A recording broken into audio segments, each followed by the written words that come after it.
Hello and welcome to this week's episode of Plan B. I hope wherever you are, you're doing well. It's an honor that you subscribe to your own channel, like its videos, and share them with your friends, which is a favor you bestow upon me, and I appreciate it. Make use of this program as well. This episode is going to focus solely on the topic of the return of sanctions under the United Nations Charter this week.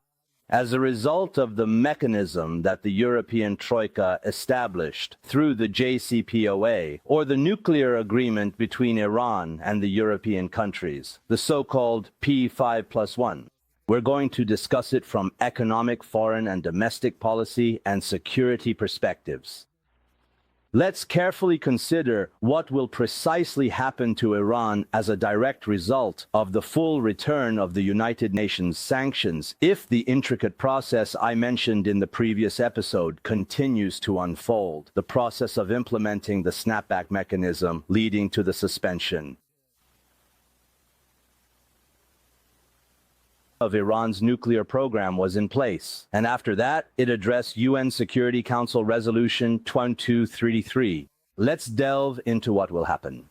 In the pivotal year of 2000, despite the fact that Iran's economy had bravely endured a substantial amount of pressure and significant challenges following the arduous and protracted 8-year war between Iran and Iraq, and even though a very limited coupon-based economy had been necessarily created and implemented for the nation of Iran, the Iranian economy was still remarkably larger and more robust than the economies of its regional counterparts, specifically Turkey, Saudi Arabia, and the United Arab Emirates. However, after a relatively short span of just 25 years since the turn of the millennium in 2000, up until now, the economies of Saudi Arabia, Turkey, and the UAE have become about 2 to 3 times larger than Iran's economy.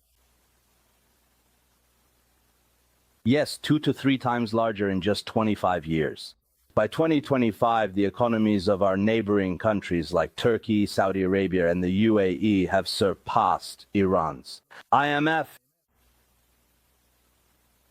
has predicted Iran's annual inflation rate to be around 43%, a figure that places it fourth in the world for the significant fall of its national currency. Iran comes after Venezuela, Zimbabwe, and Sudan, countries that have also experienced severe economic challenges and currency devaluation. Unfortunately, the nominal gross domestic product of Iran has significantly dropped from an impressive $401 billion in the year 2024 to a considerably lower $341 billion in the year 2025, accompanied by persistent point-to-point inflation. In Mordad 1404, it was reported at 42%, and Iran's economic situation is experiencing unprecedented recession and pressure.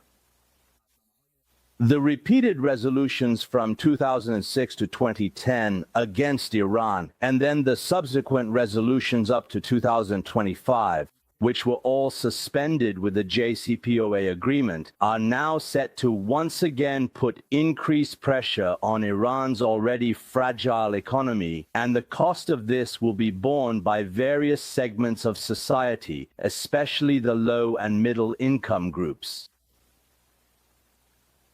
Although it is currently announced that about 1 million barrels of oil are being exported from Iran, after the activation of the snapback mechanism and the return of UN sanctions, it is very likely that even this 1 million barrels will decrease, or Iran's revenue from selling 1 million barrels will become smaller and smaller. In Shahrivar 1404, after the significant nations of Germany, France, and the United Kingdom officially notified the United Nations Security Council that they had indeed activated the snapback mechanism to fully reinstate all previously lifted UN sanctions, the value of Iran's national currency dropped by 7% in just 3 days.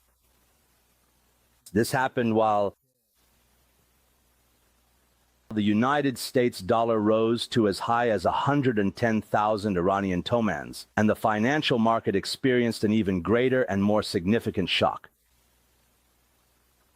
The Iran Chamber of Commerce has officially predicted that if the United Nations sanctions are fully reinstated, within a mere 6 months, the value of the dollar could potentially rise to an alarming 160,000 tomans, meaning another nearly 30% significant drop in the overall value of Iran's national currency. All of these escalating developments are undeniably part of the mounting economic and political pressures that are widely expected to significantly hit and be imposed upon Iran's economy following the full reactivation of United Nations sanctions.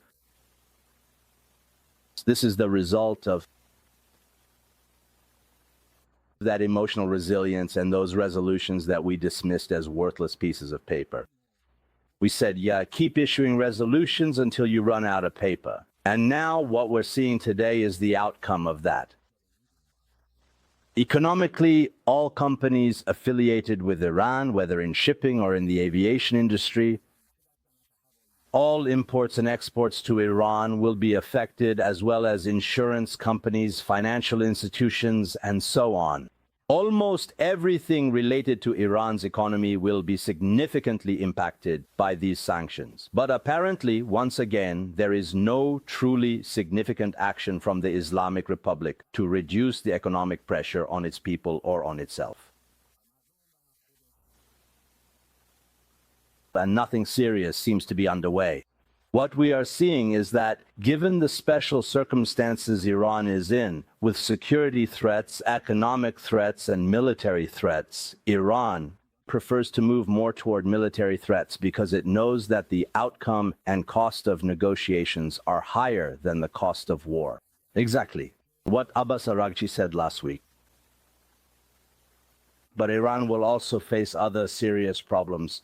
The supply of essential goods, medicine, and other necessities for Iran and its people will also be affected by these sanctions. Why? Everyone says that medicine and food aren't sanctioned. Yes, they're not. But when you go to buy, for example, a simple heart medication, and there are no sanctions on pharmaceutical items at all, but how are they supposed to get the money from you? There's no way to conduct direct financial transactions, no way to get financing, no way to open a letter of credit. The only option left is for Iran's oil buyer, China, to come and do barter deals, and that's the quality of what has happened so far. You've all undoubtedly experienced these informal barter deals firsthand, but the complete story certainly doesn't end here. There's much more to explore. On the international stage and in terms of foreign relations, Iran will fall into complete isolation. It will be forced to turn more and more toward the East, meaning Russia and... If Iran moves toward China and becomes completely dependent on these two countries strategically, it creates the biggest vulnerability in Iran's geopolitical position, because China's the only buyer of Iranian oil. If, due to its financial ties and large economy, the United States pressures China to stop buying Iranian oil, Iran will likely have no other customers. And geopolitically, dependence on the East, with all the experiences we've had with them so far, has shown that it will be a very bitter experience. Not playing both sides between East and West and taking a direct stance against the United States. And currently, due to the military cooperation we've had with Russia because of Ukraine, we've been forced into full and absolute dependence on the East, China and Russia. This has shown that both of them, Russia is under sanctions, and China prioritizes its own multi-billion-dollar national interests in economic dealings with the US and Europe over its transactions with us. Ultimately, it doesn't even prefer its $50 billion with Iran. This is like hanging oneself without even kicking the stool out from under your feet. Slowly, slowly, slowly. A slow, agonizing death. And domestically, what will happen is that internal political groups will gradually start to blame each other. they'll try to portray the other as the main culprit. Right now, the reformists are saying, well, all of this is the legacy of Mr. Ahmadinejad and Jalili. Don't forget that. Ahmadinejad's speeches at the United Nations, the Holocaust controversy, tearing up Security Council resolutions and so on, as well as the events that happened during Saeed Jalili's tenure at the Supreme National Security Council when he was in charge of the nuclear negotiations. Years of fruitless negotiations with no achievements.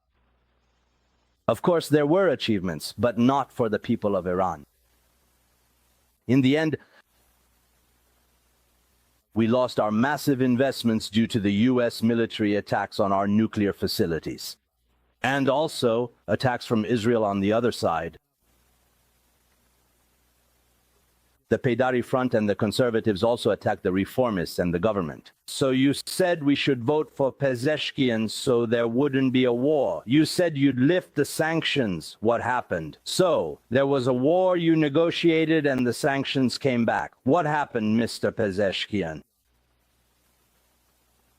They use this story just to score points for themselves. These accusations won't solve any of the country's problems, because we know that the final decision maker on Iran's foreign policy and major policies is the supreme leader, and the governments only play the role of executor, and these internal conflicts are just internal power games that will bring no benefit to the Iranian people. Telling the truth is not about painting a bleak picture or stirring up unrest in public opinion.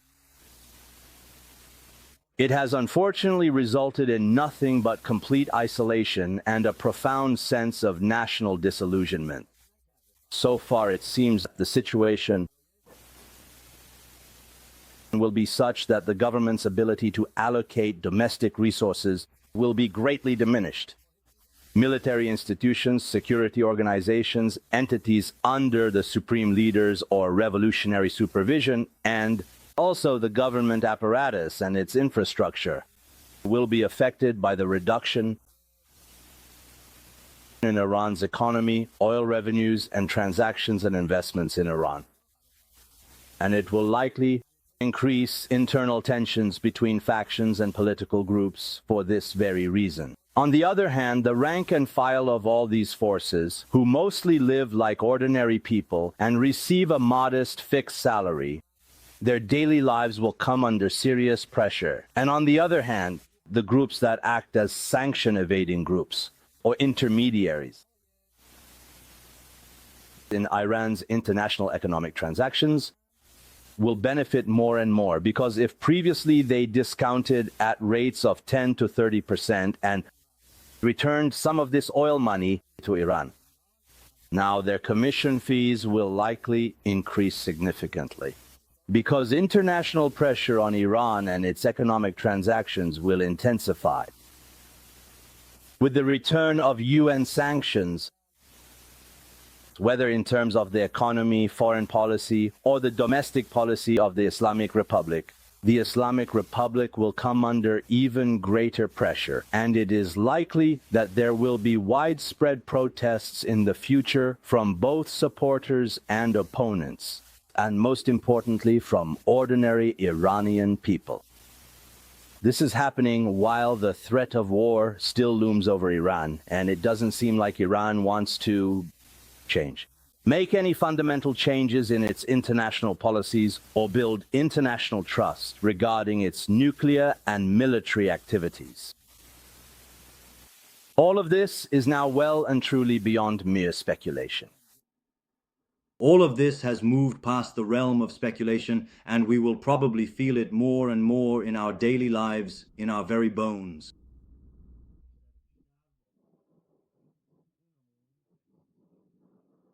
Thank you for paying attention to this program, and I hope that in future episodes we will have better news and more interesting topics.